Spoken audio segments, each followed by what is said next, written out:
Il nous fallait une exposition flamboyante en cette rentrée culturelle et le trophée revient assurément au peintre montmartrois Henri Landier. C'est dans son magnifique atelier, perché sur les hauteurs de la butte, sous une verrière somptueuse et entouré d'un jardin intérieur luxuriant, qu'il nous accueille. Une ambiance chaleureuse à l'image de cette exposition éminemment joyeuse, consacrée à ses plus belles peintures du célèbre Carnaval de Maastricht. C'est en 2016, répondant à l'invitation du consul, qu'Henri Landier découvre l'ambiance si particulière de cette fête traditionnelle et populaire.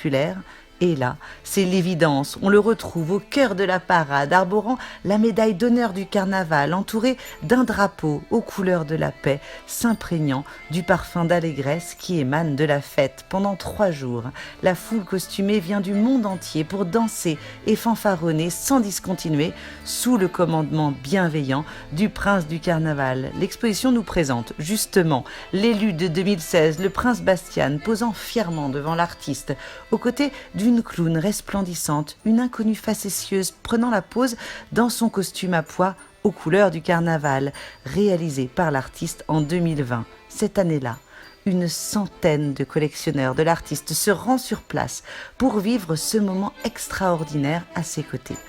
Henri Landier, cahier de croquis en poche, s'imprègne de l'ambiance, esquissant un portrait, immortalisant une image de groupe, dépeignant sans relâche les personnages atypiques et colorés passant sur son chemin.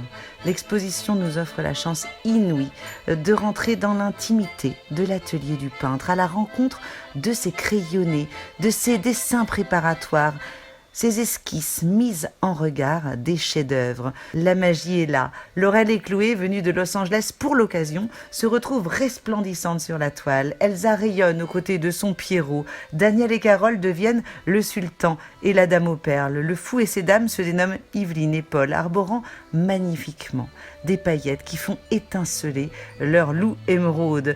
Tous prennent part à la fête, comme ici, avec la famille du consul, semblant nous inviter à les rejoindre dans cette grande euphorie. Le temps s'arrête, les années se mêlent, le clown blanc reviendra plus tard, la jeune fille au chat s'échappe furtivement, les anonymes côtoient les fidèles amis, la famille de l'artiste rayonne aux côtés des petits-enfants en tenue de fanfare.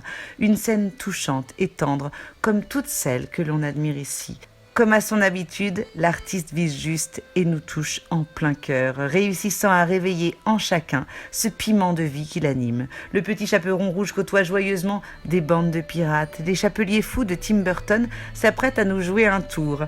La jeune fille à la perle se mêle aux hippies pendant qu'un ours polaire commande une bière. Quelle atmosphère!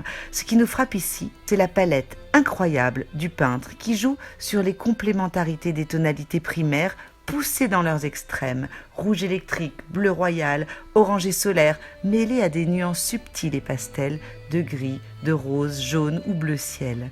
Des couleurs vives et pétillantes qui donnent une furieuse envie de rejoindre la fête et s'estompent à mesure que le carnaval s'éloigne, laissant le peintre seul face à nous.